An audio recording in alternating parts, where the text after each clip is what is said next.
Welcome everybody to a very special Bleepin' Truth. We've actually flown in a former FBI chief of Southern California. Ted, I want to thank you for being on the show. And I see a lot of times on shows where they cover conspiracy theories and they'll have a lot of things they talk about, but today we have someone that was in the FBI. He was personally hired by J. Edgar Hoover himself. Ted actually brought in his FBI identification when he used to be an FBI agent. When did you first become an agent? Chris, I entered on duty December 10, 1951, and that picture is dated May of 73, I believe, so that's about 35 years old. 35 years old. So Ted's here because for those of you that have been watching politics, there's been a lot of sex scandals starting in the last couple of years. They've always been there. But we had the Foley case last year. He was trying to pick up one of the White House pages. Just recently we had Senator Craig in Idaho in an airport bathroom. And I don't know for those of you that caught the St. Pete Times today, but Ted and I were talking and we happened to see this at the newsstand. But there's a sex scandal here with the St. Pete person in charge of the city council. Now, Ted has spent his life investigating where all these things have come about, and he's actually investigated some of the most interesting scandals that you'll probably never hear. They'll get whitewashed, and Ted has brought actually quite a few documents on a lot of the things he's going to talk about. And for those of you out there, we have put the documents on bleepintruth.com in Adobe format if you want to take a look at them. But Ted, thank you for being on. Chris, it's a pleasure to be here. It's a great city, and thanks for the tour this morning. Not a problem. And the breakfast. Yeah. I want to start out with how you actually came to be in the FBI and how J. Edgar Hoover himself hired you at 22 years of age. Well, I graduated from the University of Nebraska with a Bachelor of Science degree, Business Administration. I didn't know what I wanted to do. I had a number of offers from insurance companies and so on and so forth. Didn't want to sell insurance, and I heard about a fraternity brother of mine who was president of Hormel Meatpacking Company in Austin, Minnesota, and I said, well, I'll go up there and try. And I applied. I was accepted. I was a salesman for Hormel Meatpacking in Detroit, Michigan in the 1950s when right after I got out. And I'm driving down Grand River Boulevard, and I heard about a friend of mine, Dick Kinsey's his name, who had applied and was accepted in the FBI. And I'm saying, if Kinsey can get in, I can get in. Because I'd always had an intrigue with the FBI. Because he and I used to play poker together and, chase girls in college and all that, which all the young guys do. So I applied. I drove right downtown, applied, and I'll never forget the agent's name. His name was Zimmerman. Uh-huh. And I was 22 years old. You had to be 25. You had to have 3 years experience. And he said to me, well, he says, I don't know, you're a little too young to apply for the FBI. I says, well, okay, I guess I can forget about it. He says, no. He says, do this. He says, write a personal letter to J. Edgar Hoover. Tell him, although you're only 22, you look like you're 28. Well, I actually looked like I was 19. So I wrote this personal letter to J. Edgar Hoover, and I said, although I'm only 22, I look like I'm 28. I still have a copy of that letter, by the way. And next thing I know, 6 weeks later, I'm an FBI agent in Quantico, Virginia, training, shooting, and all that sort of thing, collection, preservation of evidence, and the rules and regulations and all that sort of thing that you have to go through. So J. 14-week training course. He got the letter, and you got hired on as one of the youngest FBI agents. Yes. And that was in 1951.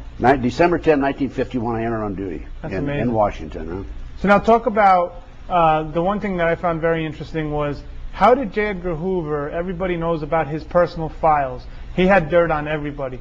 Talk about how he wound up getting dirt on just about most of the politicians in power at the time, and how he was able to use that as an investigative file. But how was he getting dirt on everybody out there? Well, he was highly criticized, particularly after he died, because they had all these confidential files in his outer office. But they were there for a very practical purpose. And what happened is, let's say I'm an FBI agent and I go to a bank robbery, and I interview you, you're a witness, and you tell me what the suspect or subject looked like, 5'10", so on and so forth. And you give me that information, and then you say, oh, by the way, Mr. Gunderson, I have information about Congressman XYZ who visited a house of prostitution, and he paid for the service with a personal check for $100. By the way, that did happen to a congressman from Tennessee. That's why I know about that individual. But and so when I write up two reports, I write up a report on the bank robbery, and then I write up a little separate memo on Congressman XYZ, and I send it to Washington. And Mr. Hoover would take that file, put it in his outer office, and keep it there. We couldn't get to it as supervisors or as agents, but he had it there for a very good purpose. So let's say that later on we're going to consider Congressman XYZ for an ambassadorship or for a judgeship of some sort. Then we go to the file, pull it out, and investigate it. So it was there for a practical reason, but he was highly criticized for it. And after he died, they burned the records, of course. Jim Adams, a friend of mine, who was an assistant director, was charged with the responsibility of burning those records. So now in your tenure with the FBI, you were there 27 years. 27 plus years. Now talk about, I know one case where in Philadelphia there was a terrorist hijacking, I believe? Hijacking. And what was your role in that? Well, I arrived at the airport about 8:30. They'd taken over a flight, National Airlines Flight 496 from Miami to Philadelphia. And they were on the outer runway with 113 passengers, 7 crew. It was a 727 Boeing. And I arrived there about 7:30, 8 o'clock, I guess. And I talked to Joe O'Neill, who was Commissioner of Police. I said, Joe, you and I are going to work together. So Joe and I each put on bulletproof vests. I said, Joe, let's try and get on the plane and talk to these individuals, see if we can talk them out of it.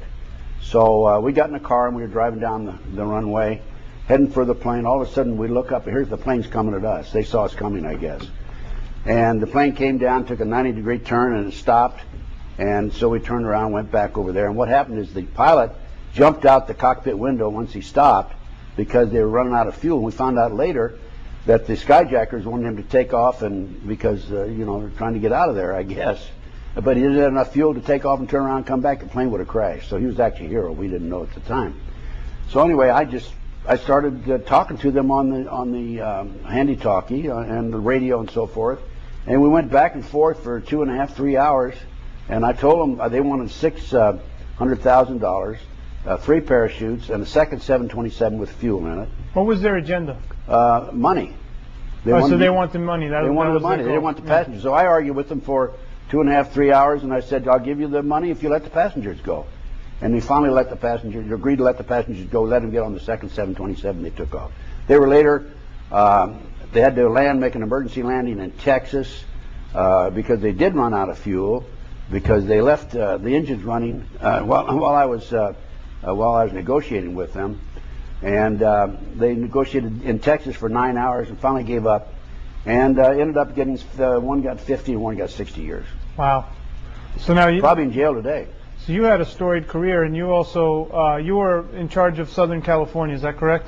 Most of Southern California. I had 16 officers under me, and I had 3 special agents in charge. I was a senior special agent in charge.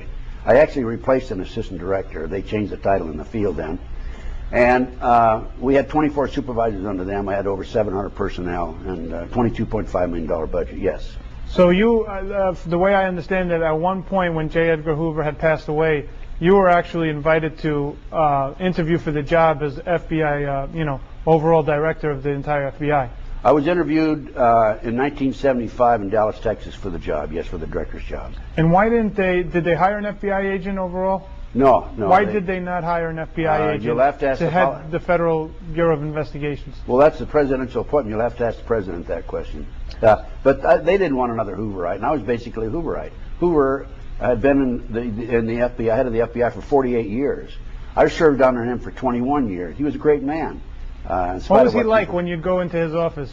Well, he sounded like a machine gun. He'd start talking. All you could do is just nod your head up and down or backwards or whatever you want to do. And his desk was elevated, and you always looked down. You were sitting down, you had to look up at him. Psychological situation. And kind of like what you have here, Chris. But anyway, it was staccato, and they would, when you'd come in, the administrative division would review everything that happened in your office, like how many fugitives did you have, how much recovery of property and all that sort of thing. And then he'd go over that with you, and then he'd say, thank you very much, and you'd get up and you'd walk out. Now, being that you served under Hoover and, you were privy to a lot of things, did you know anything about JFK or RFK at the time? No. At the time, I knew nothing. At the time that Jack Kennedy was shot, I was working a unit in FBI headquarters known as Security of Government Employees. And what we would do, if we heard of an individual who was a security risk, who was actually a government employee, we'd do an investigation on them. Then they would be reviewed by a board and so forth. And then right after that, after Jack was shot and killed, I was transferred over to work special inquiry White House matters. And we had to investigate overnight like 1,500 people for the White House since Johnson came in and the Kennedy people left. And so you wanted background checks on everybody in the White House? Everybody, yeah. That's what I did after that for about 2 years. So you checked out everybody that was in the White House? Right, did a background. And did they turn up clean? No. More questions? No, I had one. He was a member of the Communist Party. He was a homosexual, and he had all these other things going against him, and then they hired him anyway. I remember his name. I won't say it here on the air, though. So now, how about what's your take on JFK after leaving? What have you found out through your sources and the people you know? Well, first of all, I've learned on my own. Yeah. That the night before Kennedy was assassinated, there was a meeting, a party and a meeting at the Clint Murchison Sr. home in Dallas, Texas. Clint Murchison Sr. was a big oil man, very wealthy, a personal friend of J. Edgar Hoover, by the way. Mm-hmm. And in that meeting, in attendance, I know for a fact, was Lyndon Baines Johnson. His girlfriend, Marjorie Brown, personally told me that he was there. She was at the party, but she didn't attend the secret meeting Sure. afterwards. And when he came out of there, he told Marjorie Brown, I think her name was, after tomorrow we won't have to worry about Jack Kennedy. He actually said that to her. I've got that on tape, by the way. I give away free DVDs. Right. So now let me ask you this. She told you that LBJ knew about it. Who else was in that meeting?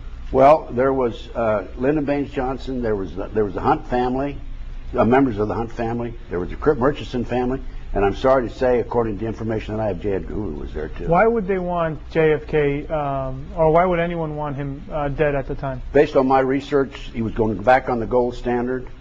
He was upsetting the oil men of Texas, and he was going to make some changes. 10 days before he was shot and killed, he warned the American people that there was an enterprise, a criminal element enterprise in our government operating covertly. And he said that before I leave office, I'm going to clean this group up. And they're still operating. You see, the government, our government, there's two elements. There's the overt and the covert. I was a member of the overt group. The covert group are involved in assassinations, drugs, kidnapping children, so on and so forth. It's black operations, we call it. So now, Robert F. Kennedy shortly thereafter was assassinated as well. Now talk about how you feel, that went down. Well, Bobby Kennedy was assassinated. He was murdered. He was shot by more than one bullet. There were Sirhan's gun would hold 8 bullets. There were 11 bullet holes in the door and the wall in the kitchen. So there were 3 bullets that nobody can explain.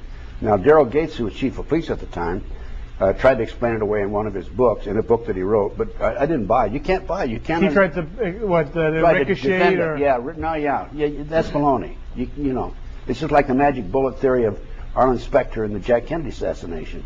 It took a 90-degree angle here, it hit a bone, it took a 90-degree angle there, and all that sort of thing. I mean, both assassinations, Bobby and Jack, because they were going to clean up America. They had both had gotten a glimpse of the government that most people did not, the covert operation. Absolutely. And their agenda was to clean that covert operation right out of the government. Absolutely. There's absolutely no question about it. They were not going to tolerate it. So now, but then what do you make of, let's say, Sirhan? Someone could say he's, a crazy gunman sitting in there. Who was Sirhan in your estimation? Sirhan, I believe, was a mind control victim. He claims to this day he doesn't remember anything, and that may be true. Because, you see, right after World War II, our government brought in 900-plus German scientists who were involved in the mind control program. The CIA began operation of this program. They called it MK Ultra. These 900-plus German scientists were infiltrated into hospitals, the government, universities, and so forth. And they continued this program. And it was a mind control program. It's a combination. The way they do, they take people, they take victims. There was a movie called Manchurian Candidate. Mm-hmm. They take people, and a combination of drugs, hypnosis, and torture. and they may have multiple personalities. Well, more through recently that. they had the Bourne Identity, where the guy was basically, he didn't even know who he was. Well, that's it. That's what the program So do is you all about. believe You're talking that- about the movie. Yeah, but I'm just saying, it seems like the MK Ultra project. Do you think the MK Ultra project is still ongoing, or wasn't that Absolutely. exposed in the 80s? Oh, absolutely. They changed the name to. See, Congress investigated it in '78. Right. And they slapped him with a wet paper towel and said, "You quit doing that, CIA." And we said, "Oh, we're awfully sorry, we're going to quit doing it." Well, they didn't. And they call it, they got a new name for it. I can't, it's not off the top of my Sure. head right now. Marathon. It's called Marathon now. So now these are people that, do they take them from childhood, or how do they brainwash someone, from the military? A lot of the kids are from military dependents, and a lot of it dovetails into the satanic movement. There's more Satanists, active Satanists in the country than people realize, and they start training. In fact, they use the covert black operations of the government uses the satanic cults to their advantage, and many of the people in the operation are actually Satanists. All right, well, let's get into that, because that's one of your specialties, is satanic cult movements, and this will give people chills out there. This is stuff that's going on modern day. But let's just discuss, in 1979, you retired from the force as a retired FBI chief in Southern California. Who was there at your ceremony when you retired? I had over 600 personnel at my retirement party. I had Governor Jerry Brown, former Governor Pat Brown. I had the Chief of Police, Darrell Gates. I had Sherman Block, the sheriff, and You also had a very popular, was it Red Skelton? Red Skelton was there, and he gave a little speech. And the way he started out, he says, "Last week I received a call from Art Cassell." Art Cassell was a mutual friend of ours. I knew Red Skelton. And Art asked me if I believe in freedom of speech, and I said, "Yes, I believe in freedom of speech." And Art said, "Good, you're going to speak at Ted's retirement party for free." Okay, that's the way he started out. And then there were some other actors, and the mayor was there, and so on and so forth. I had 600 personnel people at my party. So now there's two lives to you. There's the life that you spent in the FBI, and then there's a life that comes after, which is just as interesting when you go out on your own as a private eye. And I guess you were just out there to help people because you're on the government pension, right, after you retired? So at the time, you took on, talk about the case you took on right after you retired. Well, I retired and opened my own private investigative firm. And before I opened my firm, I was asked by Attorney General Griffin Bell, who worked under Jimmy Carter, President Carter, to coordinate security for the Pan American Games. And I went to San Juan, Puerto Rico the summer '79, coordinated the games, came back, opened my firm, and my first major investigation was the Dr. Jeffrey R. McDonald case. He's a former Green Beret doctor who was convicted of murdering his wife, 2 children, Fort Bragg, February 17th, 1970. It's quite an illustrated case, a lot of publicity on it. He was tried, convicted, sentenced to 3 consecutive life sentences. His defense team hired me, some of his doctor friends did, said he's innocent, will you investigate it? And I began my investigation. Within 10 months, I obtained a signed confession. But at the time, were you a little bit leery to take on a gentleman that looked from the surface was guilty, especially with someone with the moral character that you carry? I go into every case with an open mind. Mm-hmm. And I make up my mind once I get in and develop the facts. I don't assume anything in the beginning. Did you tell them anything? I told them that right in the beginning. I went out and talked to Dr. McDonald. I said, if you're guilty, I'm not going to do this. Right. If you're innocent, I will. I'll be working. I'm still working on it. The man's innocent. So talk about what happened. You said 10 months you got a sworn. I ended up with a signed statement from a girl named Helena Stokely who said that he did not commit those murders. They were committed by her satanic cult group. And she gave me all the details of movement in the house and everything else. We ended up presenting that in a hearing, and we were ignored. Now, the latest developments on this case is very interesting because I was just on Discovery Channel earlier this year. Latest developments in this case are in 1997, the judge ordered DNA tests. And the judge said that only the prosecution could be present when they opened the evidence envelopes. There were 15 evidence envelopes. And the prosecution came back and said, oh, yes, well, there were 5 envelopes that were empty. We're sorry. and he would only let the prosecution be present when they opened them. So what happened to the evidence in those 5 envelopes? We don't know. But the DNA tests have been completed. I understand that the tests are on the judge's desk, the results, and he has refused so far to conduct a hearing. So you think this is part of like the covert operations you're talking about? Absolutely. So now, explain why a satanic cult, what's their motivation to go in and kill Dr. McDonald's family? The motive for the case, Helena Stokely's satanic cult group, that's who actually committed the crimes, were involved in distributing drugs that were being flown in from Southeast Asia in the body cavities, plastic bags in the body cavities of the dead GI during the Vietnam War. Which you've provided articles and news articles about this. I researched it at the UCLA library. So they were actually smuggling drugs in the dead cavities of Vietnam vets that were passed away. That's right, in plastic bags in the dead cavity. And so if this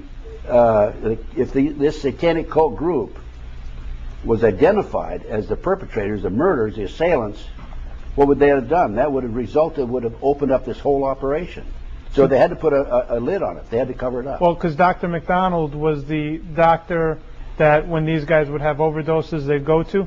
Well, he was in the civilian hospital, Moon Lang Civilian Hospital. So they'd go to him rather than to the military hospital. Gotcha. Because they'd be given dishonorable discharges. Somebody in the civilian hospital was telling the Army about it, and they were still being given dishonorable discharges. So that's what it was all about. That's the reason for the cover-up. And the Colette, the wife, had skin under her fingernail, which would have eliminated Dr. McDonald completely as the person who committed the crime, and that skin disappeared. It was given to William Ivory, the chief investigator, CID, Army investigator, and he said he claims he gave it to the laboratory, but nobody knows what happened to it. He says that. But and so what you're saying is, even with DNA evidence, the judge will not reopen the case? I'm saying that the DNA evidence right now is available, and nobody will review it. They refuse to have a hearing on it. So this man will spend life in prison? Well, not if I have anything to do about it. I'm writing a book on that particular case right now, right as we speak. Hopefully, because of my book, we'll be able to get enough publicity or enough pressure that somebody will take a look at this case. Now, when you first started hearing about the satanic movement, were you shocked that something like this was going on? Well, the reason I first started learning about satanic activity in this country was because of the McDonald case. Because when Helena gave me this confession, so before this, you had no clue? No, I had no idea. I'd heard about Satan in the Bible. Sure. That's it. But after Helena gave me this information, I went public with it. And I was on national TV. I was on CNN, a number of other national shows, on radio talk shows all over the country. I've been on, I guess, probably 1,000 radio talk shows in the last 25, 26 years. And people just came from all parts of the country to me. I was like a magnet, like a sponge. So anyone that wanted out of these satanic cults will come to you asking for help or just talking to you about it? People from the West Coast, East Coast, South, Midwest, they came and gave me the same basic story about satanic cults. So talk about what's going on with these satanic cults. Well, many of these people are multi-generational, meaning they were born into it. And once they're born into it, they have secret meetings, of course, and they worship Satan. They have human sacrifices, and they even sacrifice their own sometimes. They have what they call breeders. These are women who are especially impregnated so they can use the children or the fetus that are born for their human sacrifices. And based on my research, there's about 4 million plus practicing Satanists in America today. About 1.5% of the population. I derived that figure from a confidential source in South Bay area of Los Angeles, where there's about 200,000 people, and I was told by an informant that there's about 3,000 in that area. Lincoln, Nebraska, about 200,000. I was told about 3,000 there by second source. Third source, Iowa City, Iowa, 100,000 population. I was told there's about 1,500 there. So if you project that figure, you're looking at 1.5% of the population of the United States. And they are involved in, according to another 3 different sources also, there's 50 to 60,000 human sacrifices per year in this country. Okay, but the question that people will tell you is, where do these human beings come from? Because obviously, well, they have to be accounted. First of all, they've infiltrated law enforcement. They've infiltrated prosecutors' offices. They've infiltrated the judicial system. They've infiltrated across the board our basic elements. They've infiltrated virtually every level of our society.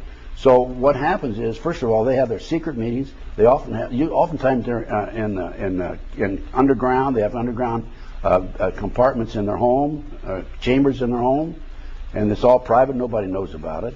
And and then they dispose of the bodies through different means. They're experts at covering up their tracks. I've heard of them even putting them in vats with acid in them. So now, when we hear about like thousands of missing children going missing in this country every year, where do they go? First of all, the National Center for Missing and Exploited Children, which is an adjunct of the U.S. Department of Justice, and if you go to their website, the last time I checked it, they said there are 91 Americans disappear every hour in this country. It is estimated 85–90% are children. If you project that figure, talking about several 100,000 children a year disappear in America. And these children are being kidnapped off the streets, and I have documentation that an organization known as the Finders out of Washington, D.C., has, since the early 1960s, been actively involved in kidnapping children off the street. Okay. Now, unfortunately, as a result of some of my research, I learned through a U.S. Customs Treasury Department report that the Finders is a CIA covert operation. So why do they want these kids? What do they do? The kids are auctioned off. I talked to one of my sources, told me he's attended 6 auctions where kids were being auctioned off. He was part of the network, and there were as few as 6 and as many as 36 children that were auctioned off. They were each auctioned off for up to $50,000 each. The children are ages 2 to 21, boys and girls. They put a label, a number around their neck, tie a string around their neck and put a card with a number on it. They bid, they put them up on a stage, they bid on the number. The kids come out, they put them in an airplane. There's one base a small field about 50 miles out of Las Vegas, Nevada, which is where some of the auctions are taking place. Put them on an airplane, kids leave, they disappear. And the kids are all doped up, of course. They put them in campers. The kids are, once they're in the camper, they dope them up, they're sleeping. If the police stop them, they say, my kid's asleep, leave them alone, and all that sort of thing. And they use these kids for sex slaves, they use them for body parts, and they use them for their sacrifices. All right, talk about the case that you had discovered where they were bringing kids into the White House. You're talking about the Jeff Gannon case. Well, no, I'm talking about they were shipping in during the Reagan administration. I believe you called that the Franklin cover-up. Okay. You're talking about the Franklin cover-up? Yeah, talk about the Franklin cover-up. Well, in my travels, quote, end of quote, because of my work and the fact that I've gone public with it, as I told you a few moments ago and as we discussed, people come to me with a lot of information. So as a result, I've been involved in a number of very sensitive investigations. And the Franklin cover-up is one of those investigations. In the Franklin cover-up, there was a savings and loan in Omaha that was catering to the minorities. It was being operated by a fellow named Larry King, a black man, who was high up in the Republican Party, not Larry King Live, of course. Right. And he was they had like a $40 million shortage. The FBI and the IRS raided him because of the shortage. And there was publicity in the newspaper. And 80 children came forward as a result of this picture that appeared in the newspaper of Larry King and said, Mommy, that man molested me, okay? And as a result of that, that initiated the investigation. And I was called in the late 1980s to be actively involved in it, along with the former state senator John DeCamp, who's a very good friend of mine. And he has a book out called The Franklin Cover-Up, which goes into detail of this. And we found out that the children were many of the children were being taken out of foster homes, orphanages, and Boys Town at that time. I don't know if it's happened recently. So they're getting these kids out of orphanages and foster homes, Boys Town, and what were they doing with them? They were driving them from Omaha to Sioux City, Iowa, 184 miles away, placing them in private jets, flying to Washington, D.C. for sex orgies, and with politicians and congressmen, senators in Washington, D.C. at Larry King's mansion. He had a house there, and they'd have they have parties. And I've talked to the official photographer, Rusty Nelson. I took a statement from Rusty, and they would have a party of a regular group of people, and then the legitimate, honest people, so to speak, would leave. Then they have a private party afterwards where they have these sex orgies with these children. And Rusty had a camera. He was charged with taking pictures so they could blackmail the congressmen and senators later, of course. And also he had access to the White House. This is the Reagan-Bush administration. And unknown to the group, the Larry King's group, Rusty put his own film in every once in a while. Of course, they would control the film that he took for them. He put his own film in there, and he had his own pictures. And there was an official investigator, Gary Caradori, former Nebraska Highway Patrolman, who was also involved before I came along in the case. And Rusty contacted him, met him in Chicago, and Rusty gave him the pictures of the politicians who were being compromised through photographs. He took off in his private plane, and it exploded in midair over Aurora, Illinois. And a farmer saw it explode. It was at night. And the plane came down, of course, crashed. The first one on the scene was a deputy sheriff. He saw the pictures. He started picking them up. An FBI agent came along, grabbed the pictures, said, "Keep your mouth shut." And I know that in other words, Rusty Nelson gave Gary Caradori the pictures that were the smoking gun in that case of the politicians themselves involved in sexual exploitation of children. How high did this go? Like how high? Went up to the White House. There were headlines in the Washington Times.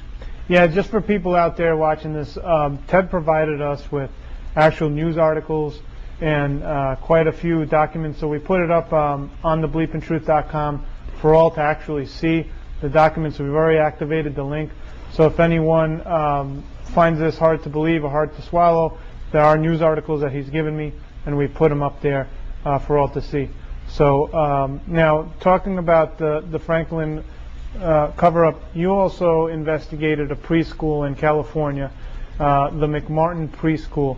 And I'd like you to set up the situation, because what was going on there was preschool kids complaining or telling their parents that they were getting molested at preschool.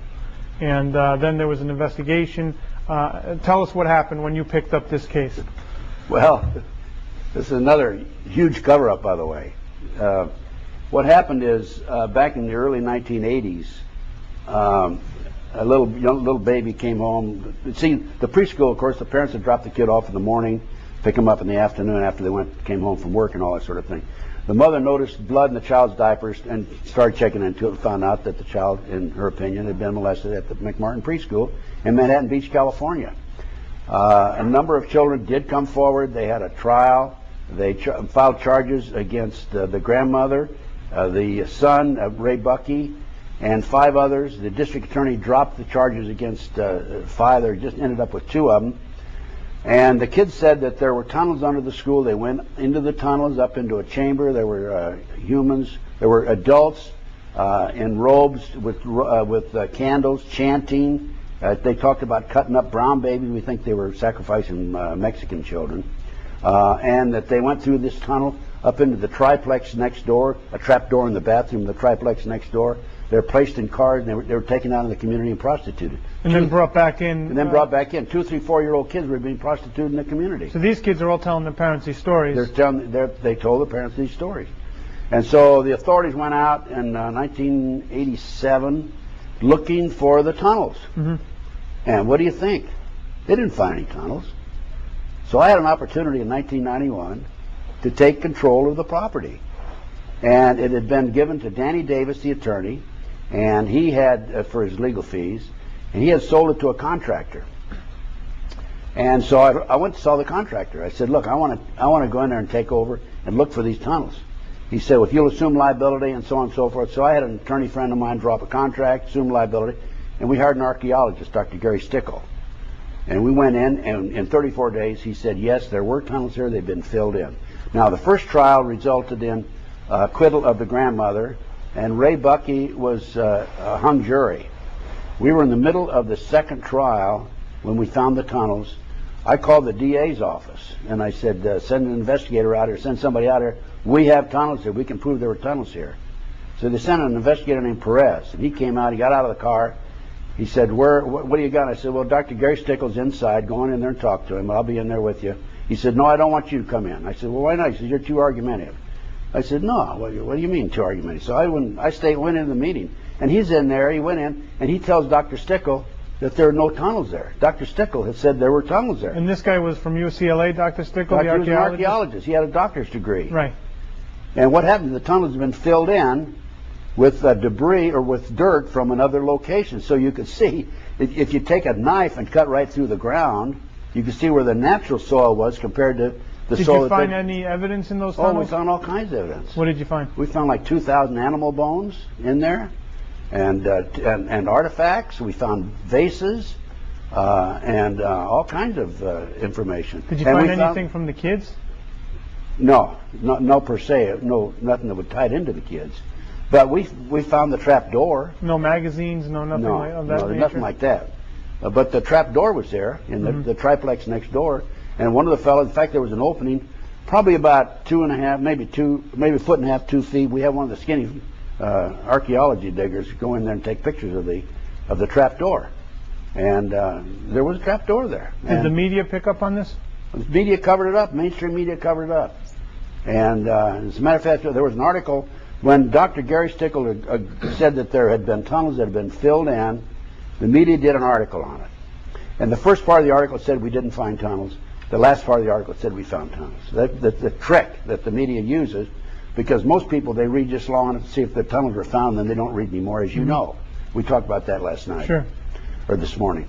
But there were tunnels there. We found them. We presented them. Now, the reason for the cover-up, this trial was 2 years, and the first trial lasted 2 years, okay?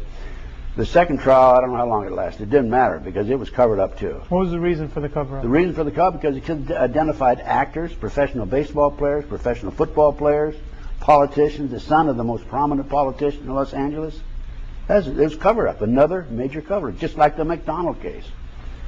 So when you talk about satanic activity, they're, in your estimation, they're connected through the highest levels of society. Absolutely, absolutely. The satanic movement in this country is permeated into every level of our society. You can't tell. You get on a bus, or I give a lecture, and there's going to be a few of these people in there. The government informants are going to be in there for sure, and they're going to be. You can't tell them from you or me or anybody else that's straight. Now, assuming you're straight, and I know you are. Yeah. Now, from all of your investigations, I'm kidding you, Chris. Yeah, I know you are. But from all of your investigations and whistleblowing, aren't you afraid if these groups are out there? Aren't you afraid for your life? I've had problems, security problems. You want me to go into more detail? Yeah, you've had people come after you. Well, yeah, I started out, and the FBI had 3 investigations of me. And I know because I filed a Freedom of Information request, and I got it back. And the bottom of the report say that Gunderson considered armed and dangerous. They forgot to add with knowledge. Okay, and so I had 3 investigations of me, and then after that, you had we have the news article up there when they shot through your office. Oh, I had my window shot out. Yeah, October 15th, 2003. I was standing by the window, about a foot and a half or 2 feet from the window, and somebody shot the window on the 2nd floor. Yeah. I've had my window shot out twice at me, and I'm assuming you've been followed. You've been. Oh, I've had the whole line. After the investigation, I had a gunman waiting for me on at least 3 occasions I'm aware of, and I don't need to go into detail. We don't have time here, but I had to go into detail with you, I think, earlier about that. I had the FBI put a girl on me named Pam Fawcett. Talk about who Pam Fawcett is. Pam Fawcett was. I was working with F. Lee Bailey on a case, and she was trying to do some work on behalf of Bailey's defendant of a drug manufacturer in Central California. And she went to Bailey, actually Ken Fishman, who worked with F. Lee Bailey on his staff, and said, "How can I help?" And they came to me, and I said, "Well, let's see if we can put her in." It was a federal drug case. I said, "Let's see if we can put her in with the locals and see what she can find out." So I tried to run a sting on law enforcement. Okay, nothing illegal about it. So I put her in with the locals. And what I didn't know is the locals and the feds were all working the case together. So she was in with them. So she was in with them and didn't know it at the time when I put her in there. And so she called me one day. She says, "You know those drugs that I planted on it was a key witness against Bailey's client. I planted on so and so. What I did, I just want to let you know he's been arrested." So they're trying to say that I told her to plant the drugs on this key witness, and if I'd agreed to that on the telephone, said, "Yeah, Pam, they would have come and arrested me. What did you say? I said, no, I didn't tell you to do that. And I hung up the phone, called the police, and said, if you arrested this person, it's a bad arrest. Because otherwise, I'd have been committing a crime myself. So they were trying to entrap you and put you in jail. They were trying to entrap me, absolutely. So they tried to use her to set me up to do something to me, to put me in jail. I got a signed statement from her. So now the one thing... And then let me finish now. Yeah. So then after that didn't work. So what they did is they put a guy named Stu Webb out, who was an FBI informant, and tried to get him to put information out about me, disinformation. For example, like he's put out on the internet that I was kicked out of the FBI for practicing satanic ceremonies in the federal building, and just absolutely unbelievable. So what they do is they sling the propaganda machine at you. So instead of trying to do anything to you or arrest you, if they can't do that, they'll just discredit your name and smear your name. And it's worked. And it's worked because people start believing that. So a certain percentage of people believe it. Well, they don't want to spy believe, for the government, for example. Right. Well, they don't want to believe in, I'm assuming, satanic cults. That's one of the reasons. Do you know what I mean? So that it's easier to believe that, you're... And then the latest thing, Chris, is I was living in Las Vegas, and a year ago last May, I was being poisoned. They were shooting poison in my car. They were shooting poison into my condominium in the air. And there's no question, because I went and had tests taken. I had arsenic and cyanide in me. I had tests. I'm an investigator. I know when things are not right, and I'm going to find out why.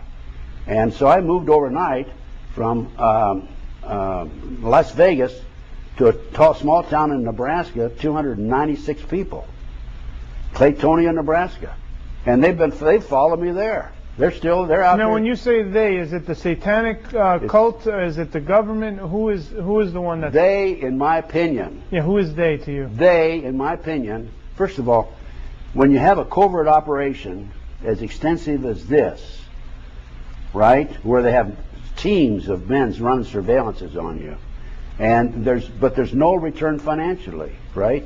It has to be a government entity. Right, because the corporation's goal is to make profit. It's to make money, make profit. Right. So this is definitely a covert government operation. There's no other explanation for it. So that's who they are. And mixed in with that, you have the satanic cults.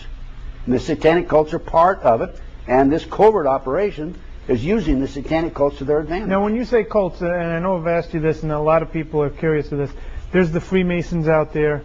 There's what they'll call the Skull and Bones, the Illuminati. What are they in accordance to what you're calling the satanic cults? Well, first of all, the Masonic organization is a great organization. Mm-hmm. Okay, it's a philanthropic, and it's a great organization. But there are people at the top, again, infiltration, who are involved in this satanic movement. Now, in order to really explain this, you have to go back 235 or 35 years or so. The Illuminati was established in 1773. The Rothschild family in England ordered a defrocked Catholic priest, Adam Weishaupt, to come up with the 25 goals to take over the world. Those 25 goals were announced on May the 1st, 1776. Corrupt the youth through sex and drugs. Control the media, which they do, mainstream media. Elect our people to office. Elect our people as advisors, to infiltrate law enforcement and the military. There's 25 goals. They're very clearly defined. So what group did they channel those goals through? Was it the Freemasons that they put that through? The Freemasons, no. Some of the leaders of the Freemasons are involved in this, but they channel this through various organizations, through the satanic cults themselves. So that gives you the basis. And there's a great book out called Pawns in the Game. Mm-hmm. That explains all this. Now, we have a lot of callers. I believe that we're going to take a few, and we'll see what the viewers have to say. Viewer, you're on the air. What's your name and what's your comment or question? My name is Jim, and I have to believe everything he is saying is the truth. My religion believes is there are so much satanic in our upper government that is just waiting for the Antichrist to come into control, and that is going to happen so soon. I'd say within the next 10 to 20 years, you will see the Antichrist come out into Jerusalem, and all these satanic cults. This is all part of our end times, which we are in, whether you believe it or not. And is there somebody that can stop these people from kidnapping these kids, and they know about it, and that are in the government, and there's not somebody that will help these poor children? Good question, Jim. Okay. Go ahead, Ted. Jim, I have a report that I put together. I put together a tremendous number of reports. All the information I'm telling you now is documented tonight. Well, we put it up on the Bleeping Truth website. Right. And then my report is called The Finders, the CIA covert operation kidnapping children. I have given this report to the FBI half a dozen times. They don't want it, right? They don't want it. They won't come talk to me. The FBI ignores me. As a matter of fact, when I retired, I'm the highest level FBI agent to ever come out and be public like this. And when I retired, I joined the Society of Former Special Agents of the FBI. I've been kicked out of that. Yeah, we have a document that basically they threw you out of the fraternal order where all the FBI agents... Because of my criticism of the FBI and the government. But I have gone to the FBI, given them my finder's report a half a dozen times, and they won't even come talk to me. Okay, we got another caller. Thanks, Jim. You're right. Viewer, you're on the air. What's your name or comment? Yes, hi. Actually, I've got two questions for you regarding the 1950s. The first is regarding J. Edgar Hoover. Often it's been said regarding organized crime that he was in denial about that. He said there was never truly like a mob or, I guess, a mafia in the sense. What are your thoughts about that? And the second question is, since you were a FBI agent during the 50s and when you got the Joseph McCarthy hearings and the whole issue for looking for those who were truly the Red Scare, I'd just like to get your thoughts and just the atmosphere of what that must have been like, if you then compared to what even like today and in our current situation, as far as quote the terrorism. So I appreciate the time. Great question. Good questions. Okay, it just so happens before I worked Special Inquiry White House Matters, I worked organized crime racketeering for 2.5 years as a supervisor in Washington D.C. So I actually worked there during the Bobby Kennedy, Jack Kennedy administration. And what happened there is there were two factions inside the FBI. There was a faction. Bill Sullivan, who was one of our assistant directors and was liaison on the Kennedy assassination with the Warren Commission, Bill Sullivan said there is a mafia. A fellow named Al Staffeld, who was the unit chief of organized crime, said there was no mafia. So what did J. Edgar Hoover believe? Hoover went with the man who was the expert, supposedly the expert on organized crime. And so he took this information under consideration, and based on the fact that even there were two factions that were in disagreement, he went with the first faction, with the second one actually. Which is there is no mafia. There is no mafia. So he took that belief. He took that belief, but then we had 56, I think it was, Appalachia, and the mob all met in Upper New York, and that's when the whole thing broke open. So Hoover was look, when you get in a position like that, I had over 700 personnel on my command. I only knew what I was being spoon-fed, right? So that's what happened to J. Edgar Hoover, I think, as far as the mafia is concerned. The second question was... He said with McCarthy, there was... what was that like? McCarthy was 100% on target. He was right. To this day, the mainstream media ridicules the McCarthy era. McCarthy this, McCarthy that. He was right. The communists did infiltrate, and the communists are involved, based on my information, with the cult movement. So they are taking over. So McCarthy, when he was saying that there's communists and we got to take out all these communists and create that blacklist, you're saying he was right that there was an infiltration of communists? Yeah, absolutely, there was. There is. But were they a clear and present danger to our government? Look at what's happening today. That's what's happening today. The cult, the mob, are involved with this movement to take over the country from within. It's called, basically, the big umbrella is called the Illuminati. And these people are under the umbrella. So that's where we get the Patriot Act and where they start saying that we need to strip away. So you feel that this is an agenda they've had in play for years?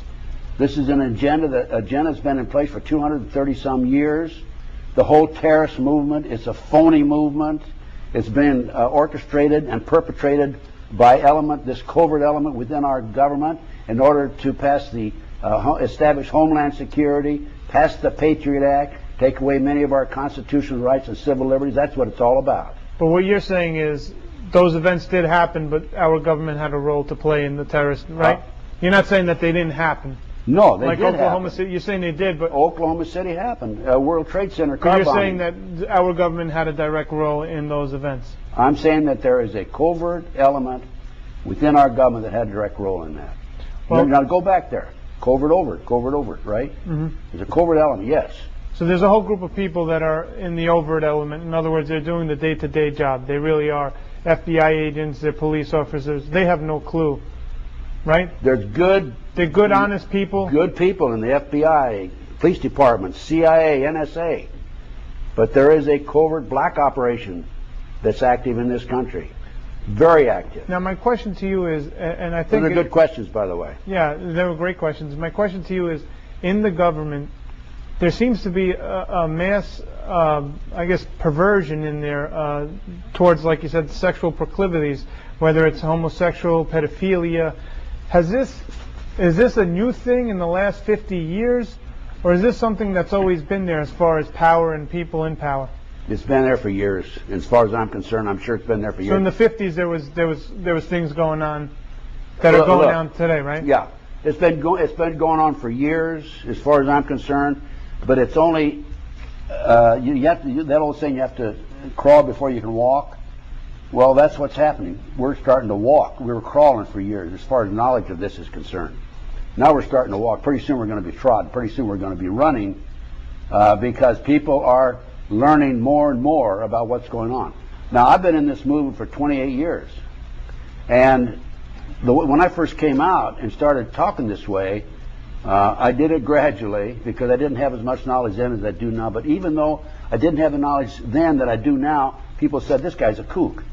Well, now it's proven that I'm right. Yeah, with the Finders, just so people to know, because you actually furnished us, there was a documentary team from Europe, right? From England that came over and made a documentary on the fact that, because there was a Washington Post article on that? There's been a Washington Times article. Washington Times article. There was a documentary crew that did a piece on the Finders. In other words, them putting in boys' prostitution ring into D.C. And what happened was, and we actually have the TV Guide schedule you had given us. We put it up on the website, where they had the actual documentary in there on the Discovery Channel. This was in '92, I believe. That's right. Was it? No, May the 3rd, 1993. Very good memory. 1994. 94. But then what happened was they changed the program schedule real quick, and then they put some animal show on there. They wouldn't put the Finders. What happened in that interim? Why was the Discovery Channel not allowed to play that documentary? Well, what happened? Certain members of Congress allowed. They're going back to the Franklin cover-up case now. The kids being used as toys for their sexual exploitation in Washington, D.C. Mm-hmm. What happens is this camera crew came over from Yorkshire TV in England for 7 months. In fact, they interviewed me and John DeCamp and so forth. Mm-hmm. John DeCamp's a hero, by the way. He's a Vietnam veteran. He's a hero. They were going. It was scheduled to be aired on May the 3rd, 1994. Listed in TV Guide. At the last minute, certain members of Congress found out about it. They threatened the cable industry with legislation, and they pulled it off the air. They didn't put it on the air. So for this one show, they were threatening their FCC license, and they had to pull it off their program directory. Exactly. That's exactly what happened. Now, what I did, I ordered a copy of that guide. It was in there at one time. Sure. I ordered a copy of that guide, and it's no longer in there. They reprinted the whole book, obviously. So what I did is I went to the LA Times TV Guide section for May the 3rd, 1994, and it's listed. I went to the Philadelphia Inquirer on the East Coast through a friend of mine. We got it up right now for people to see. And it's listed. Right. Conspiracy is silence. So, that's how powerful these people are. Here's your documentation. So now we're getting towards the end of this. Why do you do this? Why do you go on radio stations and programs? Why do you tell people about these things, especially when it endangers your life? And at the same time, people, you've been excommunicated by your fellow FBI agents. Why do you go out and spread the word around the country? And also, you still help on cases around the country. Lawyers fly you in, and wherever you could help someone, you do. Why do you keep doing this at 78 years of age? I have a conscience. I'm a Christian. I care about people. I love my country. Love my family. I have the training and the experience, and I have the knowledge in order to make this public. I've given up golf. I've given up everything in order to become involved and wake up America. I'm doing the best I can to wake up America. As I said earlier, I give away DVDs. I give away information. And so that's what I'm doing. I use my retirement my retirement money to become involved in these issues. I've got $17,000 in the McMartin case. I've got $30,000 in the Jeffrey McDonald case. I had a young black girl kidnapped off a bus bench in L.A. Patty Franklin by LAPD cops that took her out and gangbanged her.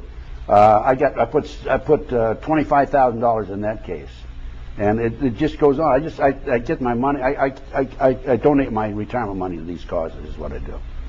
So now we're down to the last 5 minutes, and you've had a lot of interesting experience happen throughout your life. What are some of the things that really stand out throughout your career in the FBI? In the FBI? Mm-hmm. Well, I've had several interesting experiences in the FBI. We had advanced information about a bank robbery in McEwen, Tennessee, a little old country town. And it's a little old southern town with the wooden sidewalks and an overhead. Mm-hmm. And anyway, the bay window of the bank, you could see in from the street. And we knew that when the bank robbers pulled up there, that they're going to check the bay window. So we had agents planted in there, and I put them in wigs and dresses, so that if they came up and looked, they'd think there were women in there, not men.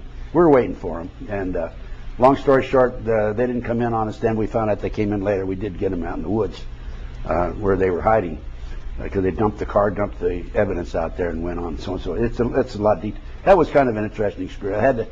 We had a shootout in a parking lot in Memphis, Tennessee, near the airport, involving 3 bank robbers, and they'd taken some bank robbery. They'd taken some bank tellers as hostage, so that we couldn't shoot at them. They were shooting at us. We had a police officer who was shot. I helped to rescue a police officer who was out in the open.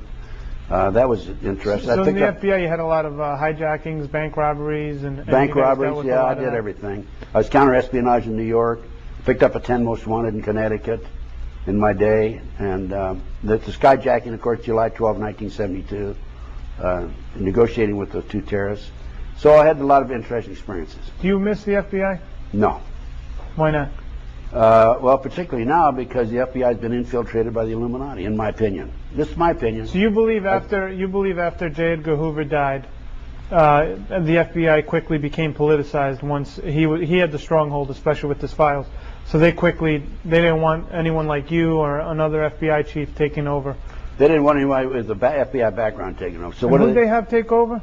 Well, they had an admiral take over, and they've had judges take over. So here you have all these FBI chiefs. So you were in charge of Southern California. There's others in different regions, and instead of any of you taking over the FBI, and you know how it works better than anybody, they had judges, they've had admirals. In other words, they've politicized the FBI. Absolutely.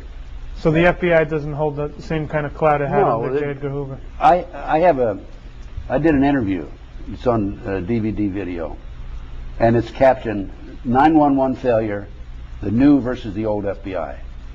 The new FBI has nothing that they can offer in the way of what we offered. The old FBI had integrity. We had integrity. We were the greatest law enforcement agency, I'm convinced, at least investigative agency in history. What do you make when they start pointing out what J. Edgar Hoover was a cross-dresser, and they start hammering J. Edgar Hoover's own behind the scenes? Well, I don't think he was. I think he probably had trick photography. The reason I say that is because this didn't come out until after he'd been dead for 20 years. Mm-hmm. And they said that the person that actually originally brought it out was questionable. Her character was questionable. She was the heir to a liquor fortune. So I don't think it's true myself. You think they might have tried to discredit him since he had all the information on all the politicians? And they tried to discredit me. Look what they tried to do to me. Well, Ted, I just want to thank you for flying